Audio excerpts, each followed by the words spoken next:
ఓం నమో వెంకటేశాయ. ధ్యాన మహాయజ్ఞం తిరుపతిలో జరుగుతున్న ధ్యాన మహాయజ్ఞానికి అన్ని ఏర్పాట్లు చురుగ్గా జరుగుతున్నాయి. ఇప్పటికే దాదాపు 90% ఏర్పాట్లు అన్నీ కూడా పూర్తయినాయి. మరి ఈరోజే దాదాపు ఈరోజు 15వ తారీఖు ఇప్పటికే కూడా వందలాది మంది ధ్యానులు వివిధ ప్రాంతాల నుంచి తిరుపతి రావడం జరిగింది. వచ్చిన వారందరూ కూడా అందరూ కూడా వసతి అదేవిధంగా అన్నప్రసాదం ఏర్పాటు చేశాం.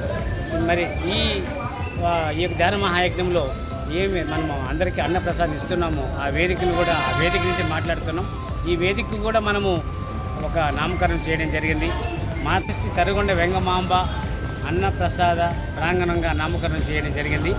ఆ కలియుగ వెంకటేశ్వర స్వామి పాదాల చెంత జరుగుతున్న ఈ మహాయజ్ఞంలో వేలాది మంది భక్తులు వస్తున్నారు, ధ్యానులు వస్తున్నారు. కాబట్టి వాళ్ళందరూ కూడా తిరుమల కొండపైన ఎలాగా అన్నప్రసాదం చేస్తారో ఈ ధ్యాన మహాయజ్ఞంలో కూడా మనమందరూ కూడా అన్నప్రసాదానికి పెద్దగా ఘనంగా ఏర్పాటు చేసాం. రోజుకి 7,000 ప్లేట్లు, అంటే ఉదయం మధ్యాహ్నం సాయంకాలం కలిపి 7,000 ప్లేట్లు మనం ఇక్కడ ప్రసాదం అందిస్తున్నాం. కాబట్టి అందరూ కూడా ఈ ధ్యాన యజ్ఞంలో పాల్గొని దాదాపు 30 సంవత్సరాల తర్వాత మన తిరుపతి కేంద్రంలో చేసే అవకాశం దొరికింది. కాబట్టి ఈ ధ్యాన యజ్ఞానికి పెద్ద సంఖ్యలో అందరూ రావాలి, ఈ కార్యక్రమం పాల్గొనాల్సిందిగా కోరుతున్నాం. Thank you. జై హో పత్రిజీ, జై హో పత్రిజీ, జై హో పత్రిజీ.